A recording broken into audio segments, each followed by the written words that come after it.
You are not stuck because you lack ability. You are stuck because of the way you see your life. Most people do not fail because they are incapable, but because they live on autopilot for so long that they forget where they are going. If you have ever felt busy but not moving forward, if you have ever felt that you tried very hard, yet the results kept repeating, this is not a coincidence. It is a signal. Life always sends signals before it forces you to stop. And the only question now is whether you have the courage to face the truth directly. This video was not created to make you feel good for a few minutes. It was created to change the way you make decisions, change the way you see failure, and change the way you live at the root. If you are still here, do not listen to it as a story. Listen to it as a mirror, because it is very possible that your life is waiting for a different choice to begin right from this moment. Part 1 begins at a very familiar place that few people dare to face directly. You are living in a world where everything moves faster than the human ability to fully understand. Decisions are made in haste. Emotions react before reason has time to appear. Life passes not because you are weak, but because you were never taught how to look directly at the truth that is operating you every single day. The truth is not comfortable. It does not soothe you. It does not make you feel safe right away. But the truth is always the only starting point of a life with weight. When you do not look at the truth, you are living on assumptions, and assumptions always lead you off course. Many people believe they are choosing, when in reality they are only reacting. Many people think they are free, but are actually being driven by silent fear and unconscious habits. Awakening does not come from an explosive moment. It comes from a very quiet second, when you realize that if you keep living the same way, the years ahead will only be copies of the years behind. And that is exactly the moment you are standing in right now. Not to blame yourself, but to begin again from the root. This journey does not promise comfort. It promises clarity, and clarity always carries power. When you are brave enough to look directly at how you are thinking, how you are making decisions, and how you are avoiding discomfort, you begin to reclaim control. Not control over the world, but control over your own reactions. Every lasting change begins here, not in temporary motivation, not in short-lived encouragement, but in your willingness to live in the truth, even when it feels uncomfortable at first. The truth shows you why you are stuck, why your effort has not produced results, and why some people go further, not because they are better, but because they see more clearly. When you see clearly, you stop blaming, you stop waiting, you stop vague hoping, you begin to ask the right questions, and the right question can redirect an entire life.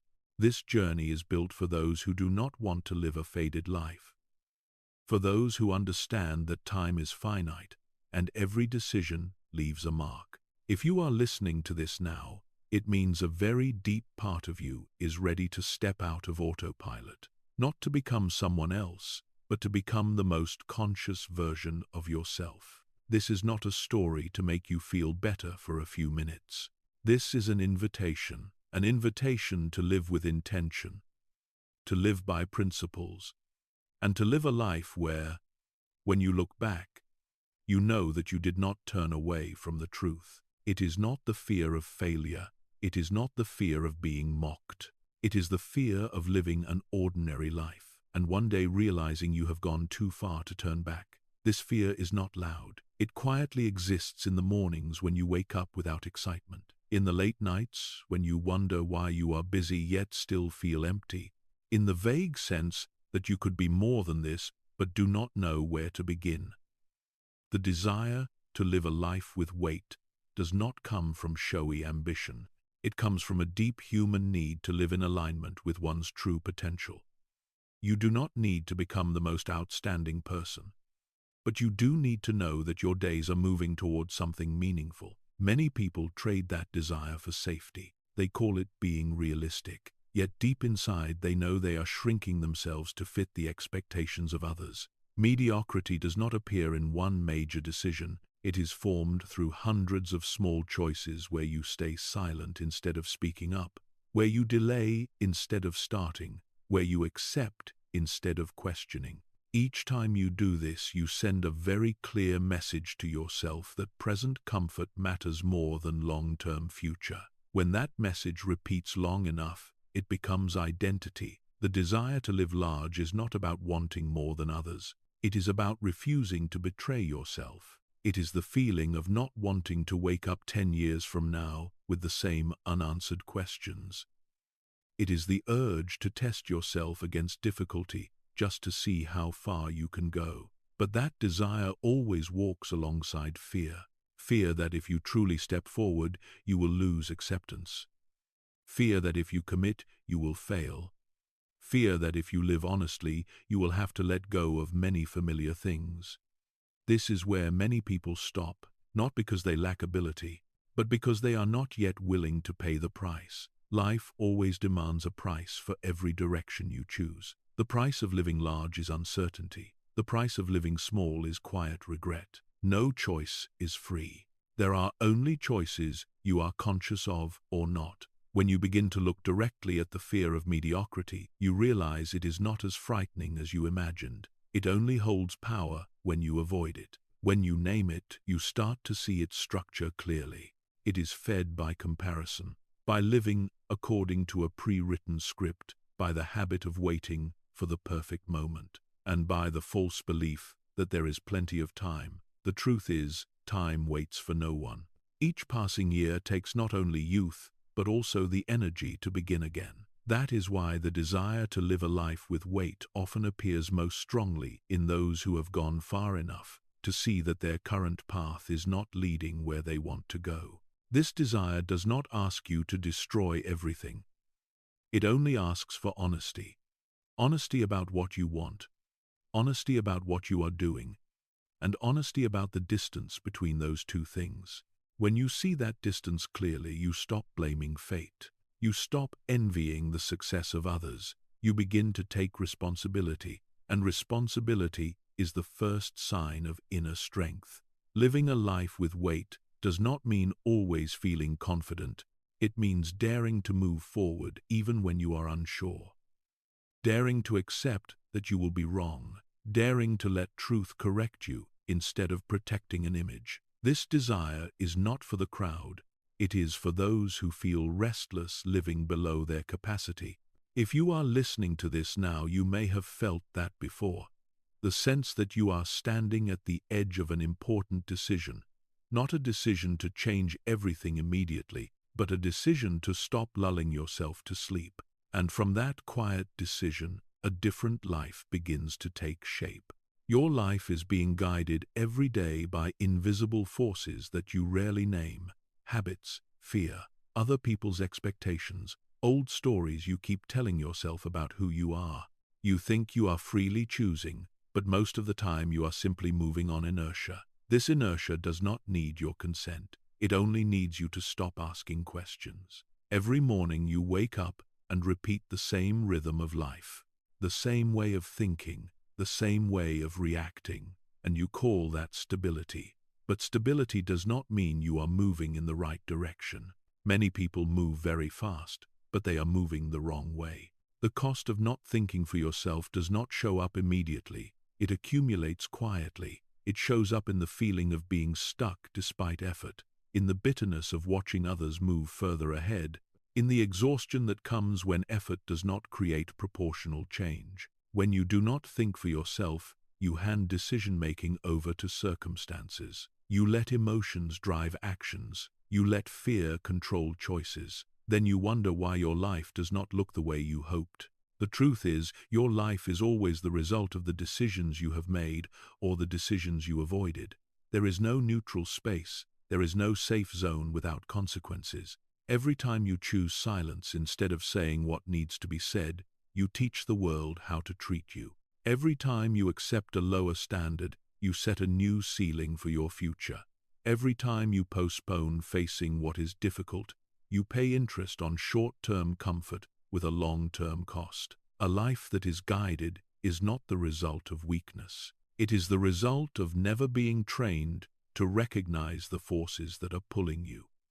You grew up in systems that taught you to follow, taught you to fit in, taught you to seek approval, but did not teach you how to think independently, did not teach you how to build inner standards, did not teach you how to distinguish between what feels comfortable and what is right. Without an internal reference point, you are forced to borrow the reference point of others, and then you end up living their life, not your own.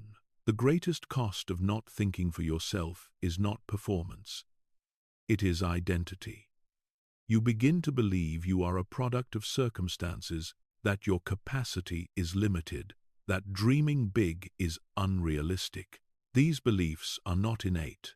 They are built through repetition, through moments when you ignored your intuition, through moments when you compromised on what you knew was not enough, through moments when you chose safety over honesty. Each time you do this, you lose a little more control. What makes it dangerous is how quietly this loss happens. No noise, no clear warning signs, until one day you look back and ask how you ended up here, why your life turned in this direction. That is when you realize you let someone else hold the steering wheel for too long. Collision with reality is often the moment of awakening. It may come as a failure, a loss, a door slamming shut, a missed opportunity, a broken relationship. These collisions do not arrive to punish you. They arrive to force you to stop, to show you clearly that your current way of living no longer fits. But if you do not think for yourself, you will miss the message. You will blame circumstances, blame other people, blame timing. Then you return to the old loop with a thicker layer of disappointment. Thinking for yourself does not mean opposing everything. It means you do not hand decision-making to things you have not examined. It means you dare to ask why before asking how. Dare to question inherited beliefs. Dare to accept that you may be wrong and need to update. This is the critical shift from being led to living with intention. When you begin to think for yourself, discomfort appears, because you can no longer hide behind the crowd. You can no longer say, everyone does it. You must take responsibility for your choices. Responsibility always comes with pressure, but it is the pressure of adulthood. This pressure does not weaken you. It makes you clearer, stronger, more honest. Life does not need you to be perfect. It needs you to be awake. When you are awake, you see the connection between thought and outcome, between small choices and large consequences, between what you avoid and what is holding you back. From this moment on, the question is no longer why life is this way. The question becomes who you will allow to guide you. Old habits, old fears, or yourself. This is the hinge point of the journey. If you are still listening, it means a part of you is ready to take the wheel back, not to move faster, but to move in the right direction. And when you begin to think for yourself, another door opens. The door to learning from mistakes instead of being defined by them. That door leads directly into the next part, where reality is no longer an enemy, but becomes your strictest and most honest teacher. The first collision always arrives in a very ordinary way, yet strong enough to make you pause. A decision that seemed small leads to an unwanted outcome. A familiar choice suddenly creates consequences beyond expectation. You realize that effort does not automatically bring progress if the direction is wrong. Reality at this point is no longer an abstract concept. It is direct feedback on how you think and how you act. This feedback is not biased. It does not care about your good intentions. It only reflects what has actually happened. When collision appears, the natural human reflex is defense. You want to explain. You want to blame. You want to find an external cause to protect your image. But that exact moment determines whether you will learn something or repeat the old loop. If you choose defense, you keep temporary comfort but lose the chance to learn. If you choose observation, you accept discomfort in exchange for understanding. Reality always tests you right here. It asks you one clear question. Do you want to be right or do you want to improve? The first collision often exposes the hidden assumptions you have carried for too long. You believe effort is enough. You believe good intentions will be rewarded. You believe that if you follow familiar paths, results will follow in familiar positive ways. But reality does not operate on belief. It operates on cause and effect. When results do not match expectations, that is not betrayal. It is data. Data showing that your assumptions need to be updated. At this point, many people quit, not because they cannot handle difficulty, but because they cannot tolerate admitting they were wrong in their approach. Being wrong is not the end. Being wrong is a signal, but a signal only has value if you decode it. Decoding requires you to slow down, to review the decisions you made, to separate what you control from what you do not, to identify where you misjudged risk, where you ignored important information, where you let emotion override reason. This is quiet work. No one applauds it. No one sees it. Yet this is where real capability is formed. Collision with reality also reveals another truth. No one is immune to mistakes. The only difference between those who move forward and those who stay stuck is how they respond after collision. Those who stay stuck look for reasons to remain the same. Those who move forward look for principles to adjust.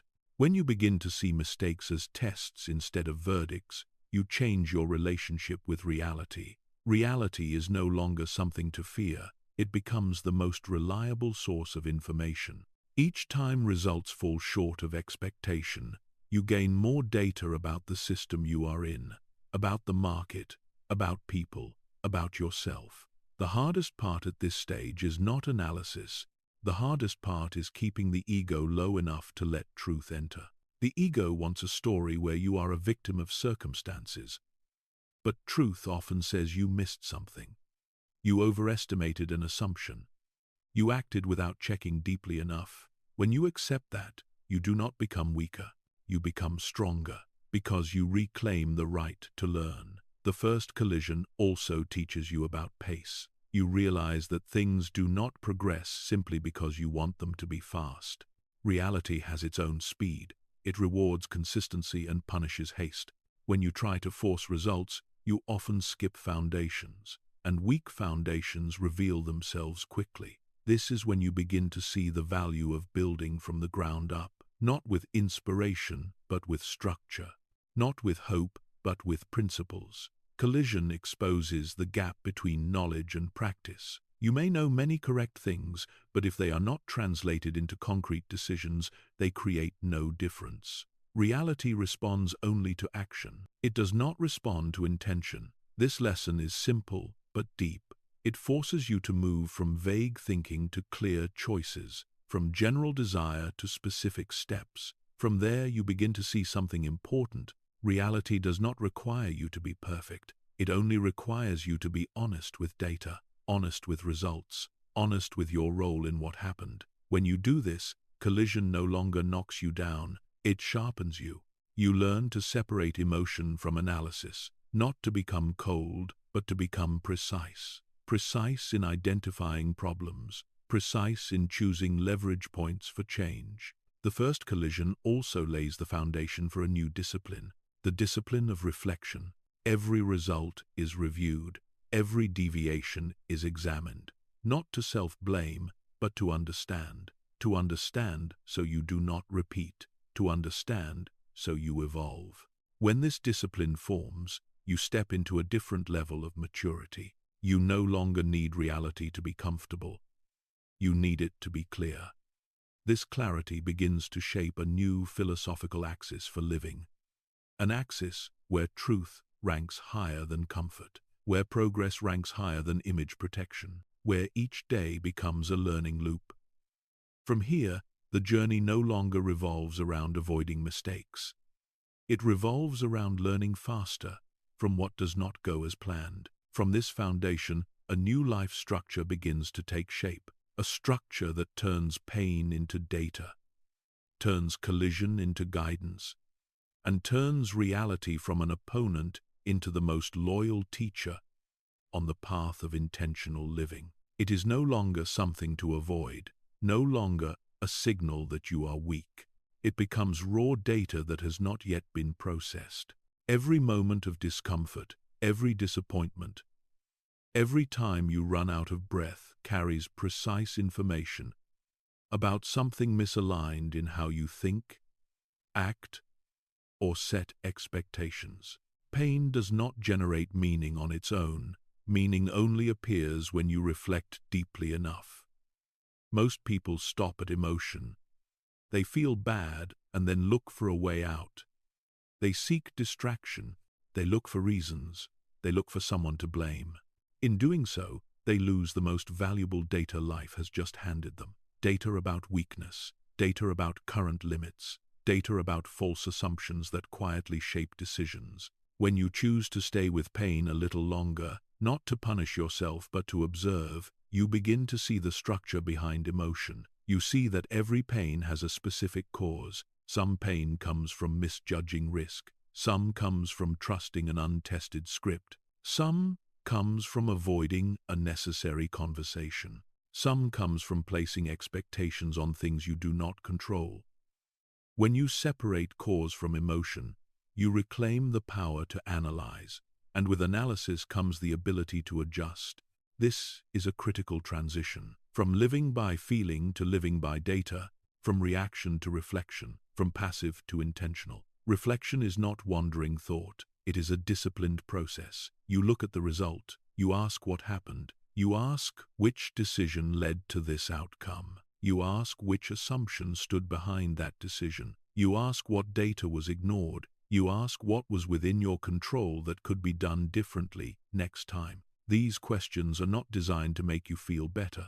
They are designed to make you more accurate. Accurate in understanding the link between choice and consequence. When you practice reflection consistently, pain begins to lose its destructive power. It no longer paralyzes you. It sharpens your awareness. You stop fearing mistakes because mistakes are no longer an ending. They become input for the next learning loop. This does not make life easier. It makes life directional. You begin to see that progress does not come from avoiding every collision. It comes from shortening the distance between collision and understanding. Those who move far are not the ones who make fewer mistakes. They are the ones who learn faster from each one. This learning speed shapes the trajectory of a life more than any inborn talent. When you treat pain as data, you also change how you see failure. Failure is no longer proof that you are not good enough. It is proof that you are attempting something beyond the familiar zone. If you are not failing in meaningful ways, you are likely playing too safe. Safety may bring short-term stability, but it rarely creates a life with depth. Selective pain is the price of expanding capacity. But pain only becomes an asset when reflected on correctly. Otherwise, it accumulates into bitterness. Bitterness teaches nothing. It only contracts you. Reflection keeps you out of this trap. It helps you separate events from the story you tell about them. Events are simply what happened. The story is how you interpret them. When the story carries a victim tone, you lose agency. When the story carries a learning tone, you regain the ability to adjust.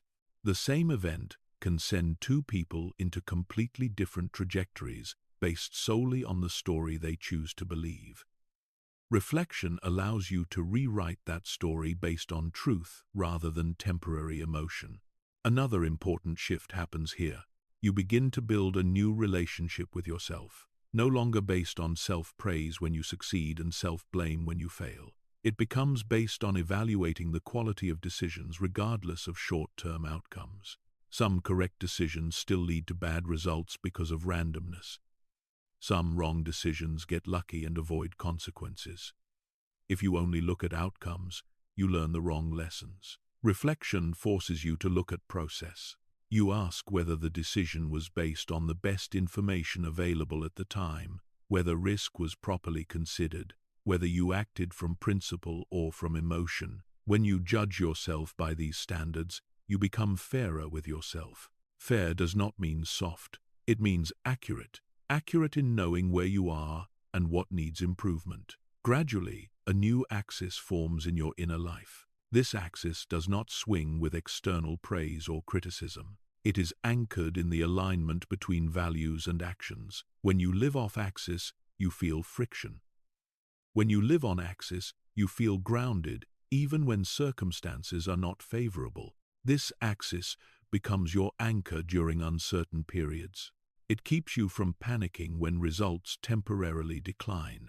It keeps you from becoming arrogant when things are going well. You stay clear because you understand that both success and failure are simply data within a long process. Part 5 is where you begin to accumulate quiet strength, not the strength of excitement, but the strength of clarity. You do not need immediate understanding from others. You do not need instant results. You are building an internal system where every experience is converted into insight. This system does not rely on luck. It relies on the discipline of reflection. When this system becomes stable, you are ready to step into the next stage, a stage where scattered lessons connect into a coherent life philosophy. One strong enough to guide larger, more complex decisions with deeper consequences. This is where truth is no longer just a tool for correction. It becomes the foundation for how you design your entire life. This axis does not rely on inspiration. It is built on truth and personal responsibility. You realize that all sustainable progress requires a foundation strong enough to withstand pressure. That foundation is not motivation. Motivation comes and goes. The foundation is principle. Principles are formed from collisions that have been reflected on correctly. When you place truth above comfort, you reorder priorities in your inner life. You no longer ask first how this makes you feel. You ask whether it is true, whether it aligns with data, whether it is consistent with long-term goals. These questions may sound dry, but they free you from countless emotional decisions that lead to regret. Personal responsibility is the other side of truth. When you accept that outcomes reflect your decisions, you reclaim the ability to adjust. Responsibility does not mean self-blame. It means refusing to avoid your role in what has happened. You stop blaming circumstances. You stop blaming other people. You stop blaming timing. Not because these factors do not exist, but because focusing on them does not move you forward. Personal responsibility shifts attention to the only place where you have leverage: how you think, how you choose, how you act when data changes. Once this axis is established, you begin to notice a subtle change. You no longer need to protect your image from the truth. You are willing to say you were wrong, not as an empty apology, but as a necessary update. This willingness makes you more flexible. Flexibility does not mean lacking conviction. Flexibility means adjusting conviction when new truth appears. Many people confuse steadfastness with stubbornness. Steadfastness is holding principles. Stubbornness is holding assumptions. This new philosophical axis helps you clearly distinguish between the two. You can remain anchored in core values while continuously updating methods. You no longer see changing your mind as weakness. You see it as evidence of learning. This becomes critical in a volatile world. When conditions change faster than old beliefs, the ability to update becomes a survival advantage. An axis grounded in truth also reshapes how you set goals. You stop chasing vague goals just to feel like you are moving forward. You begin setting verifiable goals, goals tied to concrete actions, goals with measurable feedback. This does not make your dreams smaller. It makes the path toward them clearer. You separate what you want from what you are willing to do. The gap between these two is where personal responsibility operates. You stop deceiving yourself with grand declarations. You look at your daily schedule, at how you allocate time, at the small decisions you make each day, and you know what you are truly prioritizing. The truth here may not be comfortable, but it is liberating, because once you know where you are, you can move somewhere else. This philosophical axis also reshapes how you relate to others. You stop seeking agreement at any cost. You seek clarity. You are willing to disagree when necessary. not to win, but to move closer to what is right. This requires lowering the ego. The ego wants recognition. It wants to be liked. It wants to be seen as right. But the ego also distorts perception. When ego dominates, you seek information that confirms existing beliefs and ignore conflicting data. A truth-based axis forces the opposite. You actively seek alternative perspectives. You listen to grounded criticism. You resist reacting immediately when challenged. You learn to pause, to observe inner reactions, then return to the data. This is a difficult skill, but it creates long-term advantage. It helps you avoid major errors born from blind confidence. Personal responsibility also transforms how you see discipline. Discipline is no longer coercion. It becomes internal agreement. When you clearly understand why an action is necessary, you no longer need to force yourself. You act because you see the connection between action and outcome. Discipline becomes an expression of self-respect. You keep promises to yourself not to prove anything to others, but because you know every broken promise erodes internal trust. That trust matters more than any external praise. A truth-based philosophical axis also brings a new calm. Not calm because everything is easy. Calm because you know how to respond when things do not go as planned. You no longer panic over short-term volatility. You see it as part of a cycle. You focus on doing well what is within your control. You accept that some variables cannot be predicted, and you design life with buffers for that reality. This is real maturity, not trying to control everything, but building adaptability. When this axis becomes clear, you begin to want to systematize it. You no longer want understanding at the level of feeling alone. You want an action map, a repeatable approach, a process that moves you from chaos to order whenever you face a new problem. This desire does not come from obsession with control. It comes from the wish to reduce error. As decisions grow larger and consequences deeper, you need structure to avoid being driven by emotion. And this is exactly where the next part begins. The part where you move from philosophy to design, from understanding to system, from personal reflection to an action map that can be applied consistently across every area of life. Philosophy only becomes valuable when it is translated into a system simple enough to use under pressure, clear enough to avoid being distorted by emotion, flexible enough to update when new data appears. Moving from chaos to order is not a leap. It is the process of redesigning how you make decisions. You no longer allow each new problem to turn into an emotional crisis. You begin to see problems as a set of variables that need to be reorganized. This is where the action map is formed. It is not a rigid formula. It is a thinking framework. When facing any situation, you move through the same sequence of questions. What am I trying to achieve? What is actually happening? Where is the gap between those two? What is the root cause of that gap? And what is the smallest step I can take right now? These questions sound simple, but they create order in the mind. They pull you out of emotional spirals and place you back in the position of the observer. From this position, you are no longer swallowed by the problem. You see it as an object that can be analyzed. Chaos often comes from mixing everything together. Emotion mixed with data. Assumption mixed with reality. Desire mixed with current capacity. The action map helps you separate them. You learn to set emotion aside, not to deny it, but to process it later. First, you need clarity. Clarity about the goal. Clarity about context. Clarity about constraints. Clarity about resources. When these elements are placed on the table, you see that many problems are not as complex as they seem.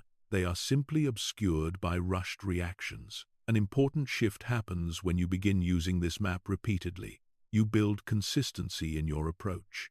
This consistency matters more than momentary brilliance. It protects you from erratic decisions.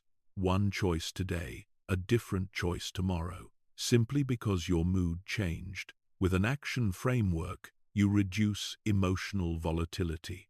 You no longer need to reinvent your thinking every time difficulty appears. This frees energy for execution. The action map also reveals something important. Many big problems are actually created by ignoring small steps. When you do not take a small step today, you create a big problem tomorrow.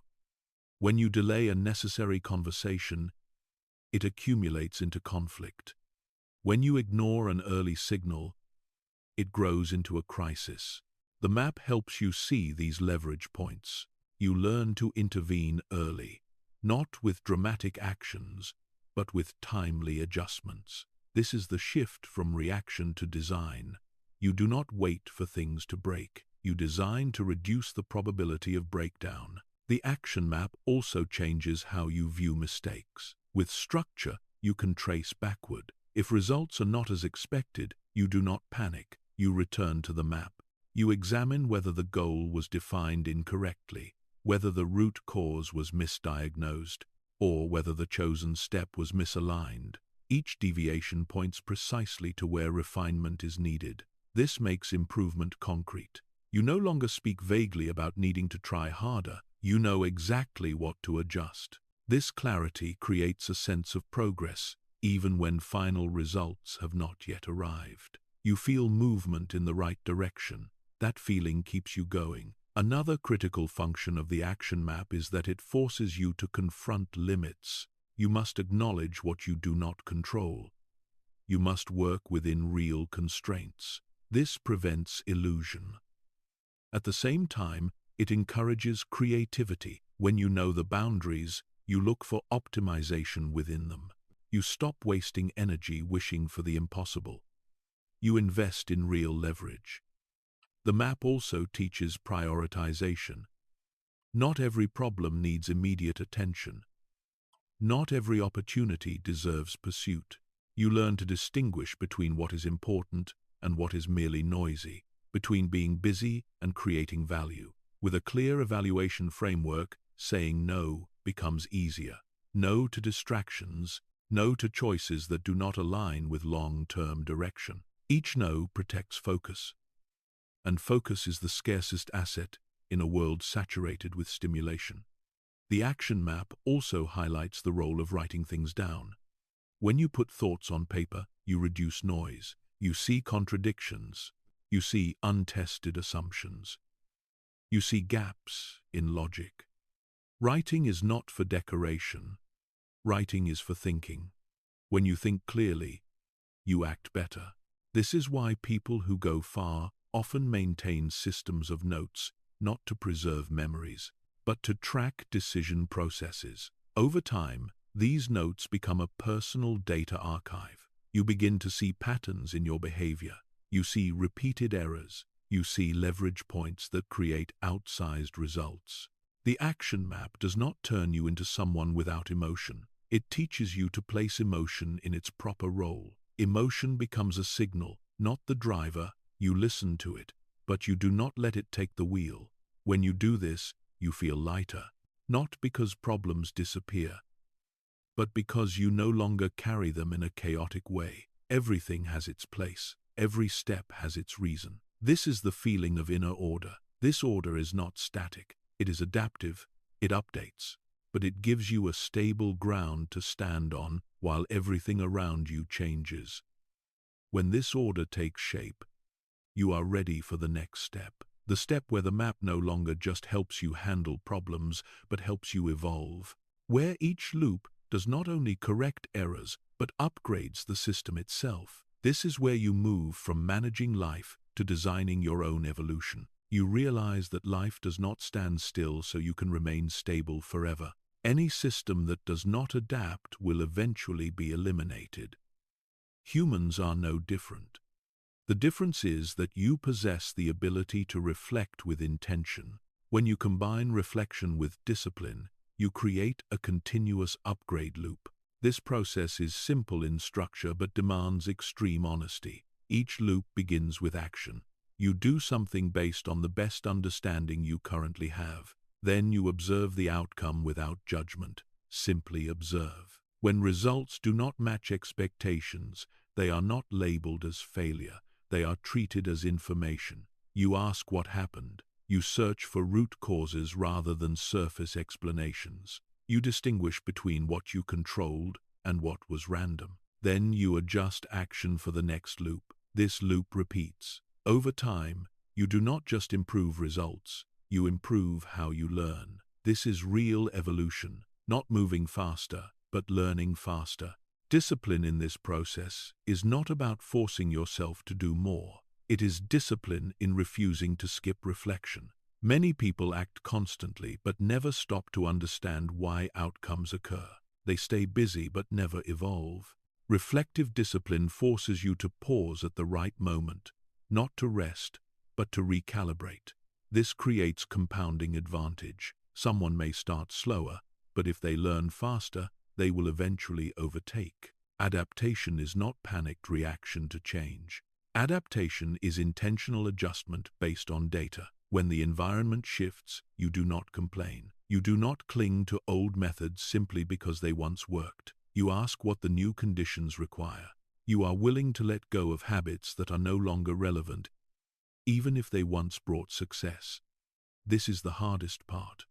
Not abandoning bad habits, but abandoning habits that were once good and are now outdated. The evolutionary process allows you to do this without losing identity. Because you do not abandon principles, you update strategies, you keep long-term direction while remaining flexible in the path. A deep shift occurs when you live inside this loop long enough. You stop tying self-worth to short-term results. You tie value to learning capacity. When results are good, you do not become arrogant. You ask what contributed to them and whether they can be repeated. When results are bad, you do not self-attack. You ask what needs adjustment. This approach keeps your psychological state stable, not overly excited by wins, not crushed by losses. This stability does not make you passive, it makes you precise. The evolutionary process also clarifies the role of feedback. You actively seek feedback instead of waiting for it. You do not only listen to praise, you seek grounded critique. You ask people who see differently from you, not to let them decide for you, but to expand blind spots. Blind spots are the most dangerous because you cannot see them. Only through alternative perspectives can they be revealed. When feedback enters the reflection loop, it becomes a catalyst for evolution. But feedback is only useful if your ego is small enough to receive it. If ego is too large, feedback becomes personal attack. Over time, this process trains a rare capability, the ability to step outside yourself and observe. You view your thoughts as hypotheses, your emotions as signals, your actions as experiments. This perspective creates the distance needed for adjustment. You are no longer swept away by thought streams. You can choose response. This is freedom at a deep level, not freedom to do anything, but freedom from being controlled by unconscious reflex. Adaptation also requires accepting that there is no permanent stable state. Each life phase demands a different configuration. What works in one phase may become a burden in another.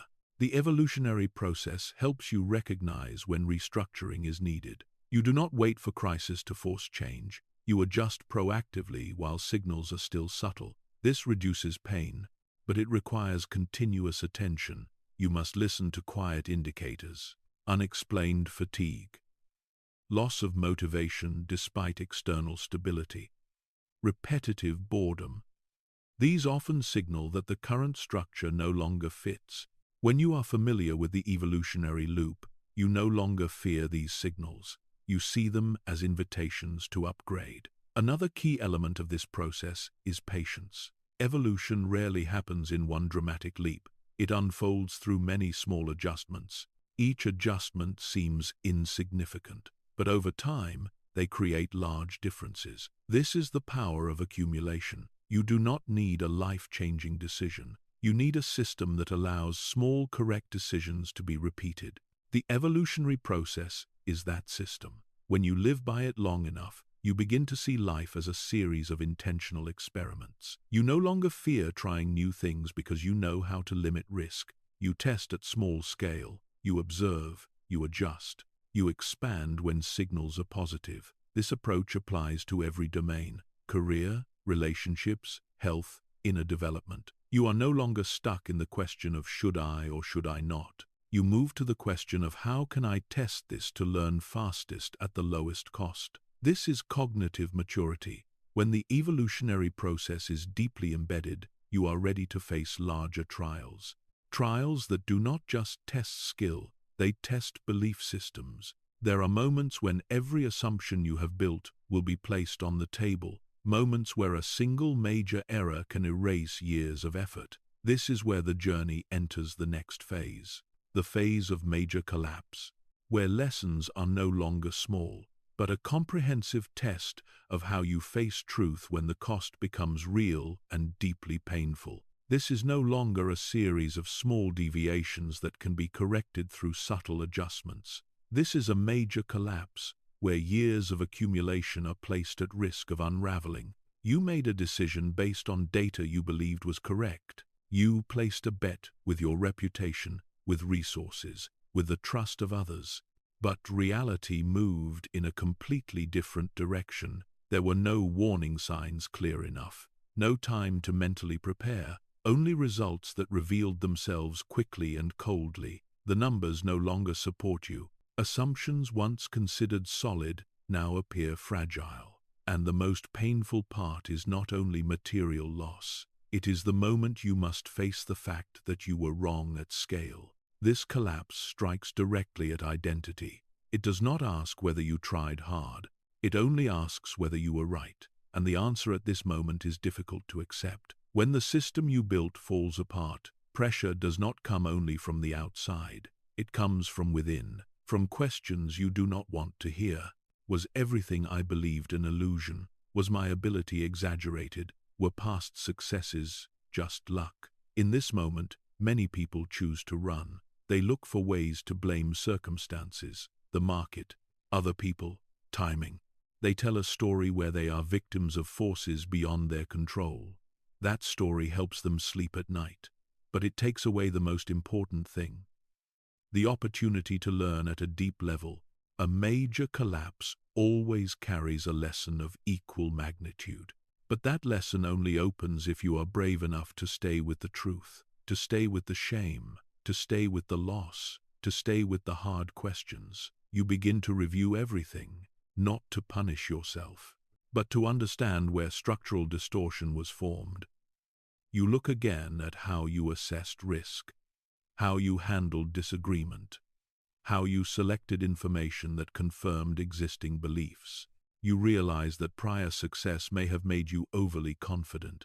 You may have ignored opposing signals. You may have mistaken the past for the future. The major collapse exposes a bitter truth. Even well-designed systems have blind spots, and blind spots only reveal themselves when the cost becomes large enough. This moment tests everything you have learned. If before you said pain is data, now this data is heavy. If before you said truth matters more than image, now your image is being damaged. This is where philosophy stops being words. It becomes a survival choice. You can protect ego, or you can protect learning capacity. You cannot keep both. When loss touches people around you, the pressure intensifies. You must look into the eyes of those who trusted you. You must take responsibility for cascading consequences. This feeling is unlike any lesson before. It is not abstract, it is real. Yet here you begin to see something important. Truth does not destroy you, avoidance does. When you stop avoiding, you begin to see the path forward. Not a fast path, not an easy path, but the only path that can return you to an active position. You begin to narrow scope. You focus on what remains within control. You cut away what is unsustainable. You accept that some losses are irreversible. This acceptance is not surrender. It is the foundation of rebuilding. The major collapse also teaches humility. Humility is not self-depreciation. It is accuracy in assessing capacity and limits. You no longer hold the illusion of being immune to error. You also no longer fear error the same way. You understand that risk is inseparable from living large. But risk must be managed, not worshipped. When you pass through this collapse, something changes permanently. You no longer see life through a simple lens of winning and losing. You see it as a series of cycles, periods of growth, periods of adjustment, periods of restructuring. The major collapse is no longer an ending. It becomes a transition point, a point where you are either defined by loss or use loss to redefine how you live. This decision does not happen in a heroic moment. It happens in very quiet days, when you choose to continue reflecting instead of shutting down. Choose to continue taking responsibility instead of retreating. Choose to believe that even at the bottom, there is still a best path, if you are clear enough to find it. And from this bottom, another perspective begins to open. A perspective beyond the personal story. A perspective that places you within the larger picture of cycles and laws. That is where the next part begins, where you no longer learn only from your collapse, but from how the world operates at a deeper level. There are no illusions left to cling to, no crowd left to hide within. There is only you and the question you cannot avoid. Will you stand up, or will you continue to deceive yourself? This is not a motivational question. It is a survival question of identity. At the bottom of failure, you face two very different paths, even though they look similar on the surface. One path is to restore your image as quickly as possible. You rush to rebuild what was lost. You tell yourself that with a little more effort, everything will return to how it was. The other path is slower and far more uncomfortable. You stop. You do not rush to fix appearances. You look deeply into the structure that led you here. You accept that rebuilding on the same foundation will only recreate the same cycle. At the bottom of failure, emotion can no longer hide the truth. Exhaustion exposes real limits. Silence reveals questions you once avoided. You begin to see that not everything needs to be saved. Some things need to be released. Releasing expectations that no longer fit. Releasing strategies that once worked but are now outdated. Releasing even certain old versions of yourself. This is the most painful part, because it requires admitting that the person who brought you here cannot be the person who takes you forward. If you cling to the old identity, you will unconsciously recreate old decisions. At this point, many people remain stuck not because they lack the strength to rise, but because they refuse to let go of the old story about who they are. The story where they are always right, always in control, always ahead. Failure has shattered that story, and you can choose to patch it, or you can write a different, more honest one. The new story does not embellish. It begins with facing limits directly. You admit you misjudged, you ignored risk, you let confidence overpower caution. This admission does not diminish you, it stabilizes you. Because from here, you no longer have to perform, you can truly learn. At the bottom of failure, a new capacity begins to form. The ability to distinguish between what you want and what you need. Before, you may have wanted to return to the old state as quickly as possible. What you need is to build a stronger structure. You need learning speed, not surface recovery speed. You need precision, not excitement. When you accept a slower pace, you reduce the risk of repeating mistakes. You begin asking different questions, not how to win again, but how to avoid collapsing this way again, not how to regain trust immediately, but how to trust your own decision-making process again. That trust does not come from promises, it comes from discipline. Discipline in narrowing scope. Discipline in managing risk. Discipline in refusing to bet everything on a single scenario. You learn to survive before thinking about growth. This may sound like moving backward, but it is a strategic advance. A system cannot grow if it cannot withstand shock. At the bottom of failure, you also learn the value of simplicity. When everything collapses, you no longer have energy for complexity. You focus on essentials, cash flow, health, real relationships, skills that cannot be taken away. You cut distractions. You return to foundational principles, truth, responsibility, reflection, adaptation. These principles were learned under favorable conditions. Now they are tested under harsh ones, and it is under these conditions that they prove their worth. Another deep shift happens here. You begin to separate self-worth from outcome. When things are going well, this confusion is easy to miss. When everything collapses, it is exposed. If you tie your worth to success, you collapse with it. If you tie your worth to learning and adjustment capacity, you remain standing even through loss. This separation brings a new kind of freedom. You are no longer driven to prove you were right. You only need to do what is right. You stop chasing the restoration of old status. You focus on building a new position aligned with current reality. At the bottom of failure, you also begin to see the role of time clearly. Some wounds cannot heal immediately. Some consequences need time to settle. Forcing rapid recovery often leads to reckless decisions. You learn patience with process. Patience is not passive waiting. It is action at the right tempo.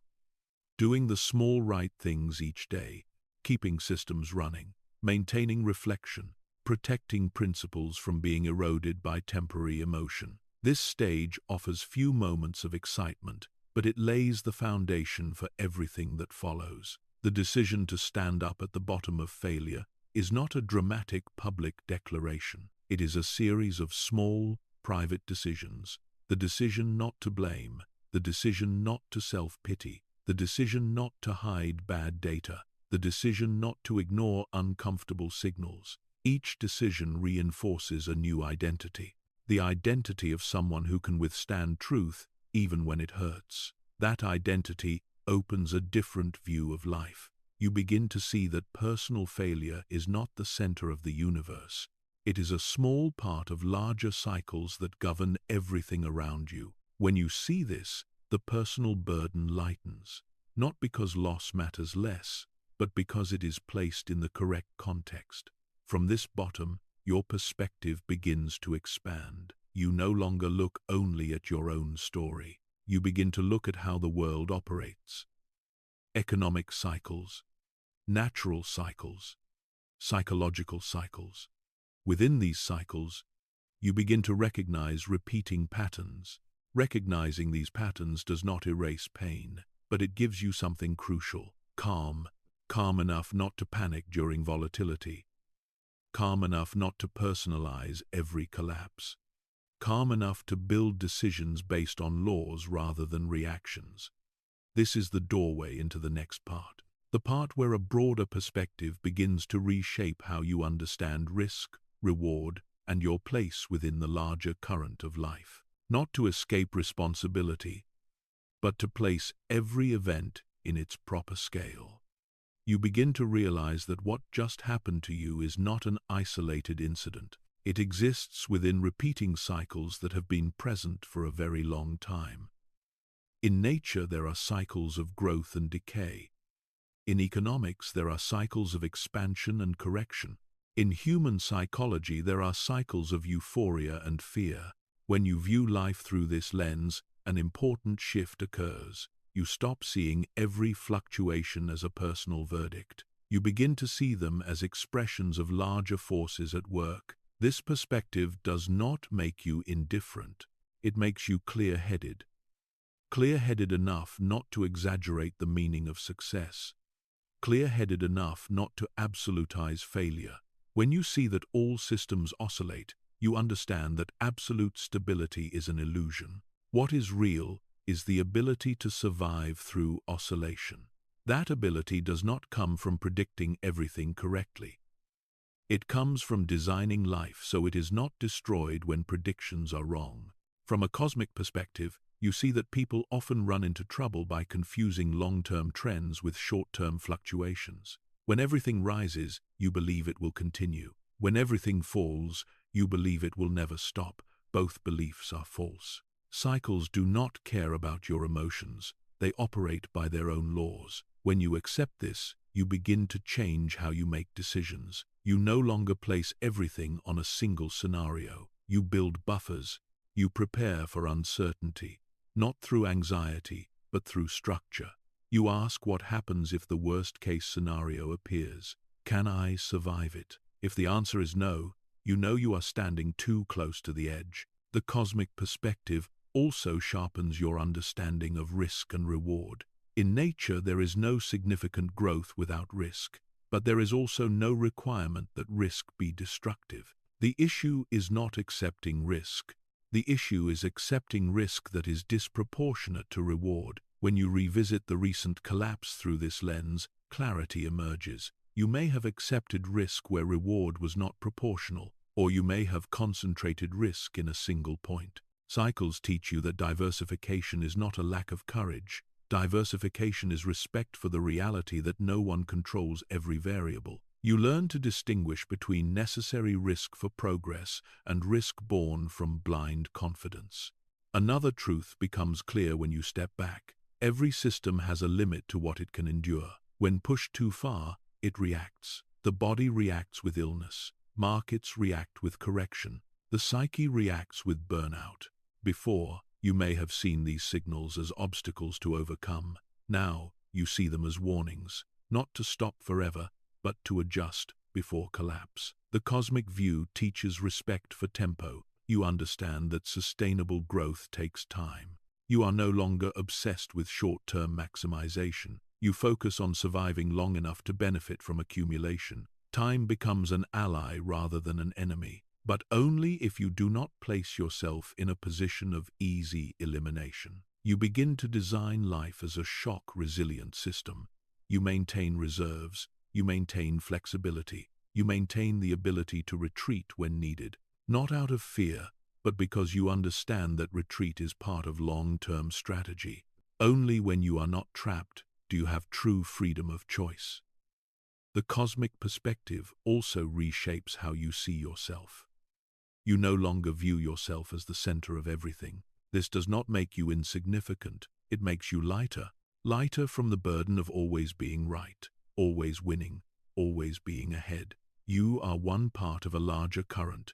Your task is to learn how to swim with it, rather than fight it in futility. When you accept this position, much unnecessary tension dissolves. You stop personalizing every event. You stop blaming yourself for fluctuations beyond control. At the same time, you stop blaming the world. You stand in the middle, where you take responsibility for what you can influence and accept what you cannot. This is a rare balance point. This perspective also clarifies how you see human behavior. You notice that human actions also move in cycles. When conditions are favorable, greed rises. When conditions are harsh, fear rises. Recognizing this helps you avoid being swept up by the crowd. You learn to act oppositely when needed, cautious when others are overly confident, calm when others panic. This does not make you always right, but it reduces the probability of large errors. You no longer seek absolute certainty. You seek probabilistic advantage. That advantage is small in each decision, but over time it creates massive difference. As the cosmic perspective becomes embedded in your thinking, you begin to live with a new composure. Not composure because everything is easy, but composure because you understand the structure of difficulty. You know that no state lasts forever. Good times pass. Hard times also pass. Your task is not to predict the exact moment. Your task is to remain stable enough to pass through. This stability does not come from blind belief. It comes from principle, from designing life not to depend on a single outcome, from learning how to distribute risk, from accepting that progress always includes uncertainty. Standing in this perspective, a new question emerges, not how to avoid risk, but how to choose risk that is worth taking, not how to always stay safe, but how to ensure that potential reward outweighs the cost. This question leads you into the next phase, the phase where you consciously step into the forest of uncertainty with eyes open, not reckless, not blind, but guided by an understanding of cycles and patterns. This is where you begin to balance risk and reward with intention, no longer driven by temporary emotion, but by a long-term vision refined through collision and reflection. This is a subtle shift, but it determines the entire trajectory ahead. Before, risk was tied to fear or recklessness. Now, risk is tied to deliberate choice. You understand that no meaningful life is built through perfectly safe steps, but you also understand that not every risk is worth the cost. The difference lies in the ratio between potential reward and the price you pay when things go wrong. When you begin thinking in ratios, your decision-making changes. You are no longer drawn to opportunities that promise fast gains, but carry the power to destroy your foundation. You look for choices where the worst case is survivable and the best case opens real room for growth. Balancing risk and reward is not a precise calculation. It is a skill refined through reflection and experience. You learn to ask the right questions before moving forward. If the worst case happens, what will be lost? How long will recovery take? Is this loss reversible? If the best case happens, what will be gained? Will that gain shift long-term position or only create a short-term win? These questions slow you down just enough to prevent impulsive decisions. Not to keep you frozen, but to ensure that when you step forward, you know where you are placing your feet. You also begin to distinguish between risks you can control and risks you cannot. Uncontrollable risks are not always bad, but they must be bounded. You do not place your entire life on a single variable. You build multiple supports, multiple resources, multiple options. This does not make you scattered, it makes you resilient. Resilient enough to attempt bigger things without fearing total collapse. Balancing risk and reward also reshapes how you allocate energy. You stop spending time on low-risk activities with equally low reward. Activities that only keep you busy. You focus on leverage, small actions that can create outsized results when aligned with the right context. You understand that not all effort carries equal value. Some effort, applied at the right time and place, compounds rapidly. Other effort, no matter how disciplined, only keeps you stationary. Being able to tell the difference is a sign of maturity. It comes from having paid enough cost to understand that time is a non-renewable asset. When you balance risk and reward, you also change how you view failure. Failure within well-designed experiments is no longer catastrophe. It is learning cost. You accept small, controlled failures to avoid large, destructive ones. This is the strategy of those who last. They do not avoid mistakes, they manage the scope of mistakes. You begin by testing at small scale, observing feedback, adjusting, then expanding. This approach reduces psychological pressure. You no longer feel that every decision is all or nothing. You allow yourself to learn while protecting the foundation. Another important shift happens when you apply this principle to relationships. You stop placing all emotional needs into a single source. You stop depending entirely on the approval of one person or group. You build diversified networks, different relationships, serving different roles. This does not make you cold, it makes you realistic. You understand that people also move in cycles. Emotions fluctuate. When you distribute emotional risk, you reduce the chance of being deeply damaged by a single event. This allows you to care deeply without losing yourself. Balancing risk and reward also changes how you say no. You no longer feel guilty declining misaligned opportunities. You are no longer pulled by fear of missing out. You understand that saying yes to everything is the fastest way to dilute energy. You choose fewer things, but better ones. You choose actions that compound, actions that make tomorrow easier because you acted today. This is long-term thinking. It does not produce instant excitement, but it creates stability over time. When you live by this principle long enough, differences become obvious. Fewer crises, fewer panic-driven decisions, fewer extreme swings up and down. Not because volatility disappears, but because you no longer place yourself in positions of easy destruction. You allow yourself to step into the forest of uncertainty properly equipped, with reserves, with a map, with the ability to retreat when needed. This creates a different kind of confidence. Not confidence that everything will go your way, but confidence that you can handle things when they do not. This confidence is quiet but durable. Balancing risk and reward also leads to a deeper understanding of freedom. Freedom is not the absence of constraints. Freedom is having enough structure to choose within uncertainty. When you are not trapped by a single decision, you have room to adjust. When you have room, you have creativity. When you have creativity, you have paths. This applies to career, money, relationships, and inner life. You no longer seek absolute certainty. You seek superior adaptability. That adaptability is the greatest reward of balancing risk correctly. It allows you to keep moving forward even as context changes. Yet, as you go further down this path, a subtle challenge emerges. Not from outside, but from within. The more you understand, the easier it becomes to believe you have seen enough. The more you experience, the easier it is to form new, rigid beliefs. This is when two of the most dangerous obstacles appear: ego and blind spots. They are not loud, they are not crude. They appear as certainty, and if you fail to recognize them in time, they can quietly pull you back into old loops under a more sophisticated form.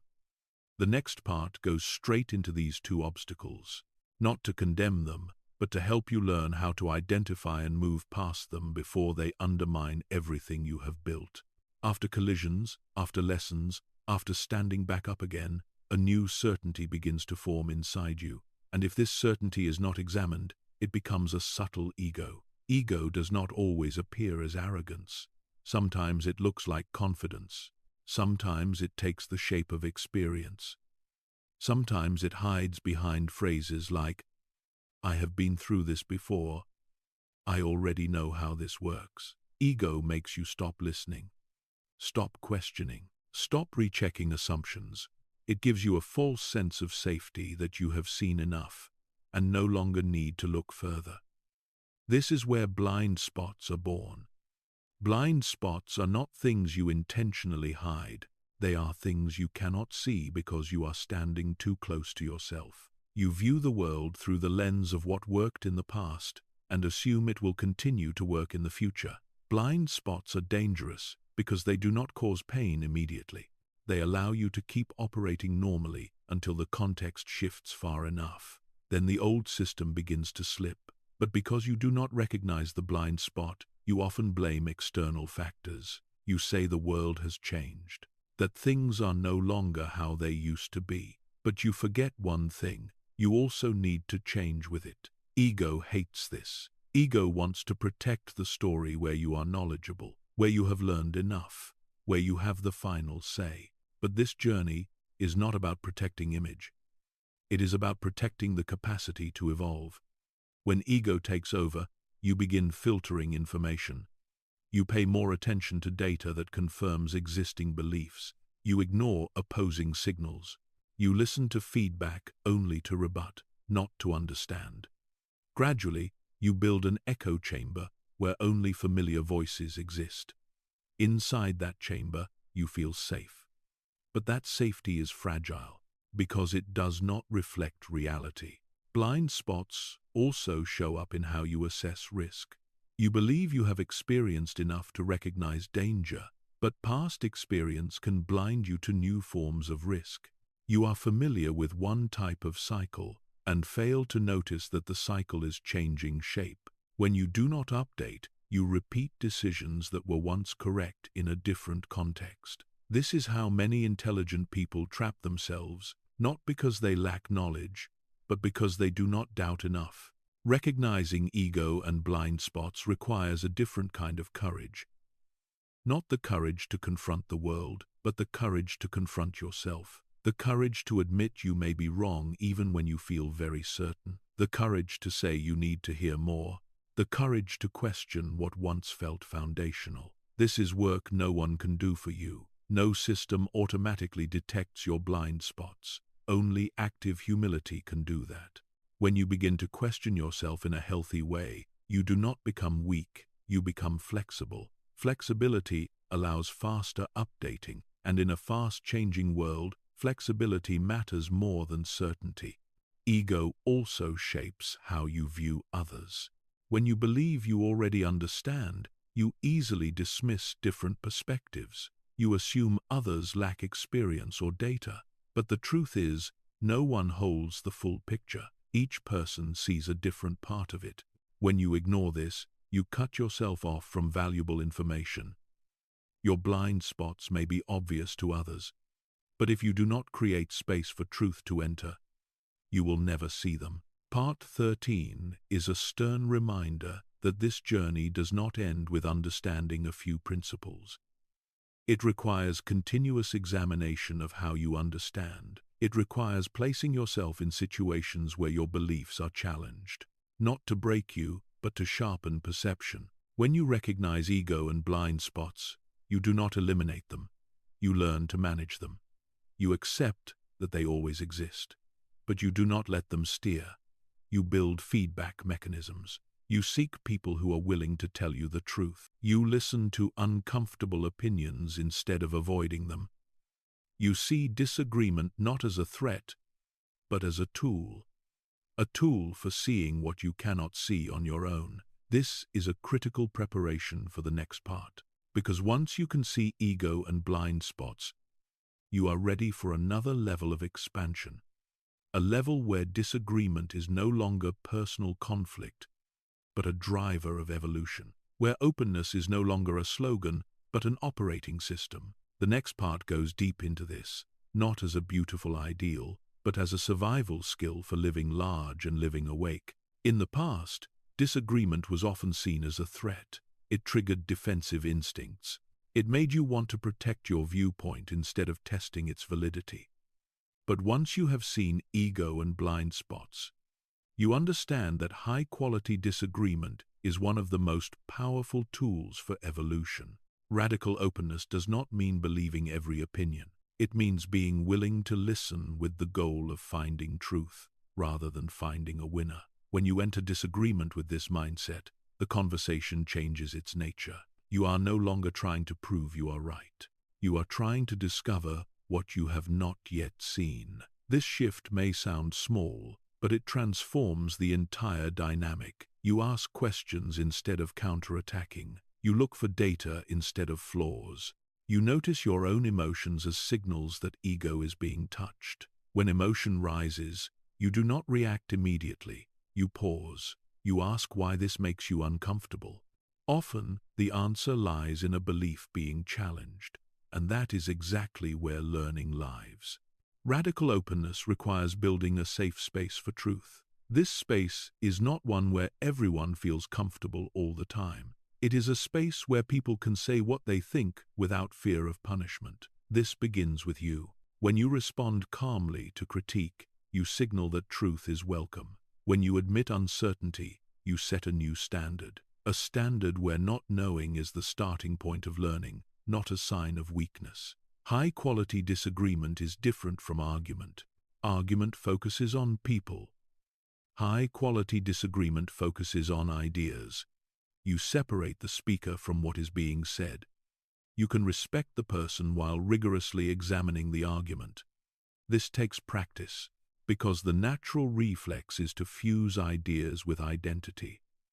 When an idea is challenged, you feel personally challenged. Radical openness trains you to do the opposite.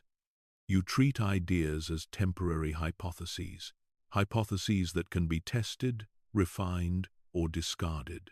When you can do this, you stop fearing being wrong. You only fear missing the truth. One major benefit of high-quality disagreement is that it exposes hidden assumptions. These assumptions often operate quietly in the background. When someone asks why you believe something, you are forced to articulate it. In articulating it, you may discover gaps, not to self-criticize, but to update. Good disagreement clarifies the boundary between data and interpretation. Many conflicts exist simply because people are talking about different things while thinking they are discussing the same one. When data is brought into the open, much tension dissolves naturally. Radical openness also requires choosing the right people to disagree with. Not everyone is committed to truth. Some people only want to win, some only want to perform. Disagreeing with them rarely creates value. You learn to seek those who share a commitment to truth.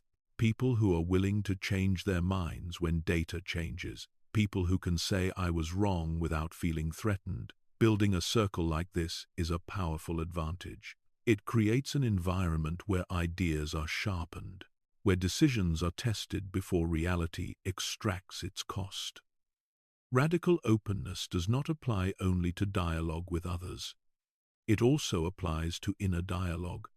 You learn to question yourself rigorously but fairly. You ask whether you are avoiding uncomfortable information, whether you are clinging to a belief because it is familiar, whether you are confusing certainty with truth. These questions keep you awake. They prevent you from sliding back into false safety. When radical openness becomes habitual, you feel lighter. Not because conflict disappears, but because you no longer carry conflict internally. You resolve it through dialogue rather than accumulation. You do not need to perform certainty. You only need honesty. This honesty creates a different kind of credibility. Credibility does not come from always being right. It comes from always being willing to learn. When others see that you value truth over image, they trust you more, even when they disagree with you. Part 14 lays the foundation for return.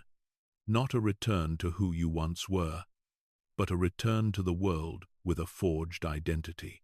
The identity of someone who knows they never see the whole picture, but can always see more clearly through the right kind of openness. With this identity, you are ready for the final part. The part where everything you have learned no longer serves only you. It becomes legacy, a way of living, a way of leading, a way for others to step out of autopilot and live with greater awareness.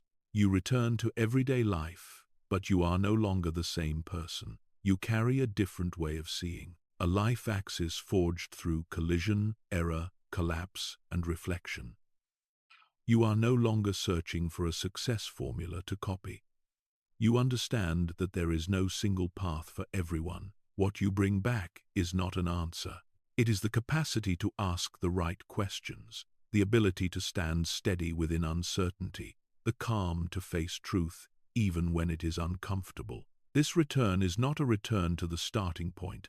It is the integration of awareness into every small decision. You wake each day not with the illusion of controlling everything, but with clarity about what is actually within your hands, how you use time, how you respond to difficulty, how you say yes, and how you say no.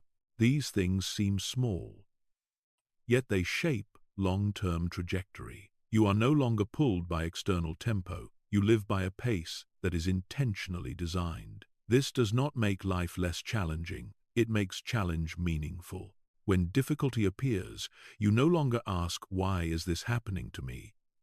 You ask what the lesson is here. You no longer see pain as an enemy. You see it as a signal that needs decoding.